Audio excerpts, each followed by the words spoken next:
특수직역연금제도, 그래서 공무원연금제도, 군인연금, 뭐 사학연금, 그다음에 별정우체국연금에서 네 가지 종류가 있다. 네, 이렇게 설명드렸고, 군인연금이 가장 그래도 좀 많이 좀 어떤 보상 차원인 것 같아요. 그래서 군인연금이 가장 많이 지급이 되고 있고요. 사학연금은 그래도 재정적인 안정도가 조금 있는 걸로 좀 보여지고요. 네, 그래서 특수직역연금제도 네 가지의 연금제도가 있다.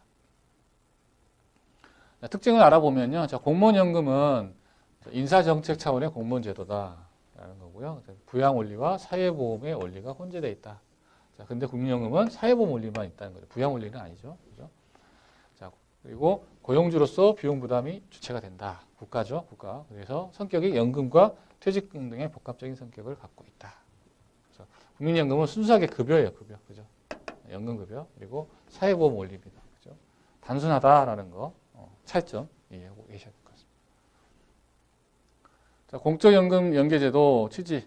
자, 뭐 취지는 뭐 설명을 굳이 하자면, 자, 직역가입을 하고 있다가, 예를 들면 이제 공무원이었어요. 공무원을 하고 있다가, 내가 이제 공무원 난 너무 안 맞는 것 같다. 그래서 가입해서 이제 나온 거죠. 나와서 본인이 뭐 사업을 하든 뭘 해요. 그렇게 되면 이제 국민연금에 이제 또 새롭게 가입을 해야 되잖아요. 이게 아니라 이제 이때 뭐 3년을 다녔었다, 재직했었다 그러면 연계를 해서 3년은 가입 기간을 인정해 주는 거죠. 네, 그렇죠. 그래서 국민연금 가입 기간과 직역연금 재직 기간이 있는 연금 가입자 중 2009년 8월 7일 이후에 최초로 연금 제도 간 이동자. 그래서 이때 이후부터 가능하다. 연계급여 수급 요건이 있죠. 그래서 각 연금 가입 기간과 재직 기간 합해서 20년 이상이 돼야지만이 연금으로 수령할 수 있다는 거. 합해서 이 기간 합해서 20년 이상이 돼야 된다. 그래서 만 65세에 받게 되면 출생 연도에 따라 달라진다. 네. 그래서 굉장히 좋은 제도죠. 네. 자, 공적연금 중 특수직역연금제도에 속하지 않는 것, 자, 공무원연금, 사학연금, 군인연금, 별정우체국 연금이죠. 근데 국민연금으로 되어 있죠. 그래서 정답은 2번. 뭐 이런 문제 나오면 너무 감사한 거죠. 그죠? 자, 공무원연금 중 분할연금의 수령 요건으로 가장 적절하지 않는 것은, 자, 1번 재직기간 중 혼인기간이 5년 이상이 된다. 가입기간, 혼인기간 5년 이상이 맞죠. 자, 혼인기간에 해당하는 연금액의 60%이다. 자, 그 다음에 분할연금 청구권자가 연금 수급 개시 연령에 도달해야 된다. 맞죠? 자, 이혼한 배우자의 연금 수급권이 발생해야 된다. 맞습니다. 자, 그래서 이게 60%가 아니고 얼마죠? 자, 2분의 1이죠. 그래서 정답은 2번이 되겠습니다. 그래서 분할연금 수령 요건 이해하고 계셔야 된다. 자, 공무원연금의 제도적 특징에 대한 설명이다. 네, 가장 적절한 것은, 그래서 연금과 퇴직금의 복합적인 성격이다. 이게 사회보험 원리만 있는 건 뭐라고 설명드렸죠? 국민연금이다. 자, 일반 사회보장제도고 순수 이게 다 국민연금에 관련된 설명이죠. 네, 다 국민연금의 특징에 대한 설명이고 나머지 이 1번만 공무원연금의 제도적인 특징이다. 차이점 이해하고 있어야 된다 말씀드렸죠. 자, 공적연금의 연계제도에 대한 설명을 가장 적절하지 않는 것은이죠. 각 연금 간의 재정 이전을 통해서 연금을 지급한다. 자, 이거는 한번 볼게요. 자, 2번 최근 법 개정으로 연계 신청 대상자를 가입했던 적이 있는 사람까지 확대했다. 네. 가입했던 적이 과거에 있던 사람들 확대했다. 그리고 각 연금의 가입 기간 합산해서 20년 이상이라고 했죠. 네. 그래야지만 연금을 수령하는 거죠. 국민연금과 직역연금의 가입 기간만을 합산한다. 그죠? 네. 그러면 뭐가 틀린 거야? 자, 1번이죠, 1번. 그죠? 자, 재정 이전을 통해서 하는 게 아니고요. 그냥 없이 그냥 각각의 연금 제도에서 가입기간과 재직기간을 비례해서 지급한다. 그래서 국민연금에 있다가 내가 직역연금에 들어가게 되면 여기서 어떤 이 재정을 뭐 이전하는 게 아니라 여기서 비례해서 지급을 한다. 자, 공적연금 수령액의 극대화. 어떻게 하면 이제 공적연금을 좀 수령액을 좀 높일 것이냐. 이게 좀 이슈인 거죠. 왜냐하면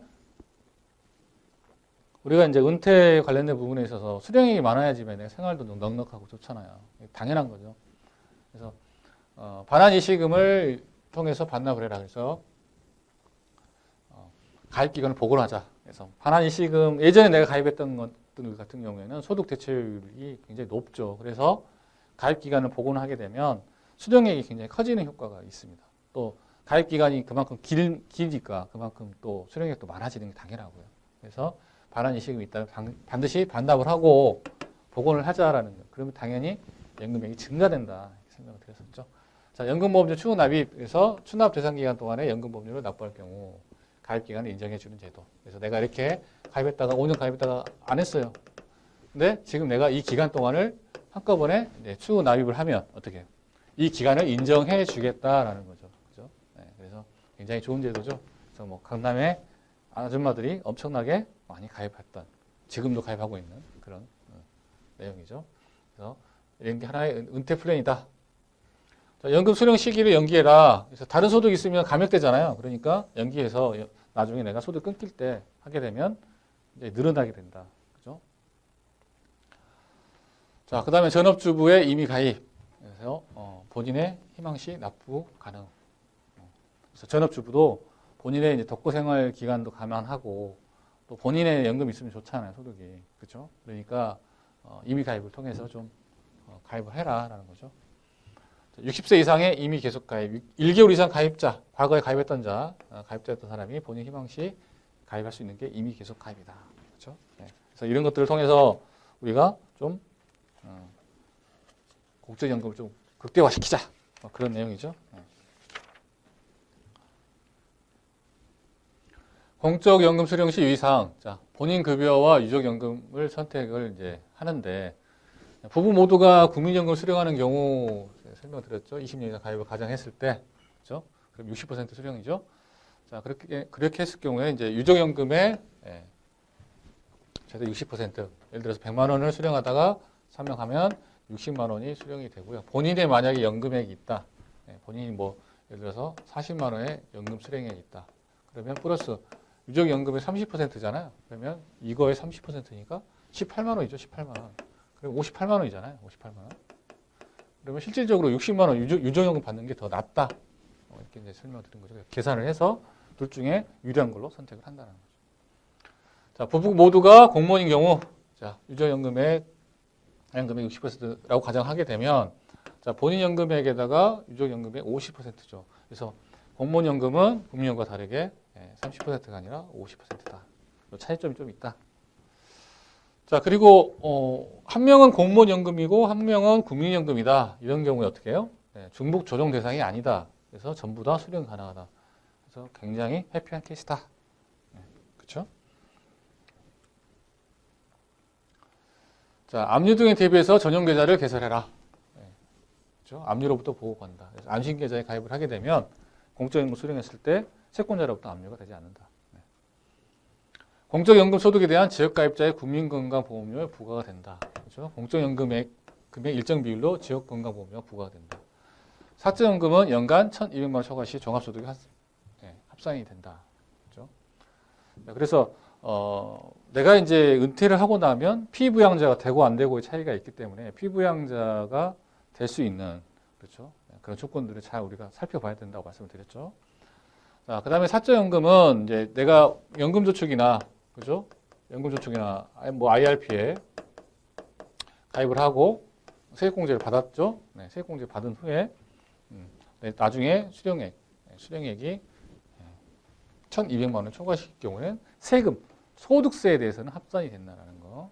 그리고 자, 건강보험료 부과 기준은 뭐예요? 사적연금이 기준이 아니고 뭐 공적연금만 해당이 된다. 네, 그래서 우리가 사적연금은 정소세, 종합소득세만 1,200만 원 초과될 경우 합산된다. 그리고 뭐 건강보험료도 합산, 이거 아니다. 네, 건강보험료는 뭐 공적연금만 해당이 된다.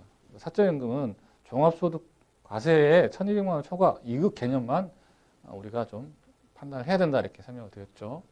그 다음에 국민건강보험 가입자의 피부양자 자격 소득 합계액이 3,400만 원 초과할 경우에 피부양자 자격을 상실한다. 앞서 우리가 이제 또 앞선 시간에 또 설명을 드렸죠. 자, 연금소득은 비과세다. 2001년 이전. 자, 2001년 이전 뭐예요? 우리가 국민연금에 이제 그 공제가 없었죠. 과거에는 소득공제였지만 소득공제가 아예 없었죠. 이전에는. 그렇기 때문에 소득공제 받지 않았는데 세금 낸다는 건 말이 안 되는 거죠. 네, 그래서 과세 제외죠. 비과세, 과세 제외 된다는 거. 그래서 2001년 이전에 납입한 분에 대해서는 과세가 없다. 이해를 하셔야 되죠. 자, 연말 정산 시 부양가족 공제. 부양가족 공제 받으신 분도 계시잖아요. 그죠? 그래서 국민연금만 만약에 수령하고 계시다. 그랬을 경우에는 공제가 가능하다. 그렇죠? 100만 원 이하, 소득이 100만 원 이하이기 때문에. 기본적으로 우리가 소득을 이야기하면 과세 표준을 좀 많이 이야기를 하는 거예요. 그래서 이 공제를 뺀 금액을 우리가 소득으로 기준으로 항상 염두에 두고 있어야 됩니다. 그래서 뭐 100만 원 뭐 이하의 소득, 이건 뭐예요? 그냥 실질적인 소득이 아니라 여기에서 소득이 500만 원이라 할지라도 516만 원이라 할지라도 이 공제 금액이 있기 때문에 100만 원 과세 관점에서 판단하는 그 소득의 100만 원 이하가 되기 때문에 부양가족 공제가 가능하다라는 거예요. 네, 그렇게 우리가 개념을 이해하고 있어야 된다. 자, 연금보험료에 대한 소득공제 확인, 공제를 모두 받지 못한 경우 수령 시 과세에서 제외되도록 한다. 당연하죠. 뭐 소득공제를 받지 못했는데, 뭐 세액공제도 받지 못했는데 세금 낸다는 거 말이 안 되죠. 그렇죠? 자, 국민연금의 한계에 대한 인식을 갖고 있어야 된다는 거죠. 뭐 아시다시피 우리가 이제 국민연금은 좀 기초적인, 아주 기초적인 보장, 이 정도로 좀 감안을 해야지. 국민연금이 나의 은퇴의 생활비에 모든 것을 다 해줄 거야. 이런 기대는 어리석다는 거죠. 그래서 한계에 대한 인식을 좀 갖고 있어야 된다는 부분이고, 좀 젊은 분들은 뭐예요? 2060년도에 이제 기금이 고갈될 것으로 예상이 되기 때문에 이 국민연금만 믿고 있으면 안 된다. 그래서 직장에 가시는 분들은 퇴직연금, 특히나 이 퇴직연금을 잘 활용해야 된다. 네, 그렇죠? 자, 문제를 풀어보겠습니다. 공적연금의 수령액을 최대화하기 위한 전략, 극대화하기 위한 전략이죠. 반환 이시금을 반납한다. 그거는 가입기간을 복원하게 되고 소득 대체율도 높이고 또 늘리기 때문에 가입기간 늘리는 효과가 있기 때문에 어떻게 해요? 굉장히 연금 수령액이 늘어난다. 그렇죠? 그래서 좋다는 거죠. 자, 2번 적용 제외 기간이 전제하는 무소득 배우자의 경우 연금보험료를 납부하면 가입기간을 인정해준다. 네, 맞습니다. 그죠? 자, 연금 수령을 연기할 경우 연금액이 증가함으로 수명이 짧을수록 그렇지 않죠. 수명이 길수록 위하죠. 길수록. 그죠? 뭐 문제를 위한 문제인데요. 자, 전업주부는 본인이 희망하여 임의 가입자로 가입한다. 네, 많이들 하고 있다라는 거죠. 그래서 정답은 네, 수명이 길수록 유리하죠. 길수록. 자, 54번. 다음은 공적연금 수령액 유의사항에 대한 설명으로 가장 적절한 것은, 자, 부부가 모두 국민연금을 수령한다는 거죠. 그래서 한 명이 사망했을 경우에 사망 배우자 유족연금을 선택하거나, 그렇죠? 본인연금 유족연금 50%를 더한 금액 중 한 가지를 선택할 수 있다. 정답은 50%가 아니고 30%죠. 그렇죠? 자, 공무원연금이 이제 유족연금의 50%죠. 50%. 자, 그다음 연금 수령 시 압류 등에 대비해서 전용 계좌를 계산한다. 네, 맞죠? 자, 국민연금 40년도 가입해서 소득이 40%를 대체하지만 실질 소득 대체율 역시 현재 아니죠.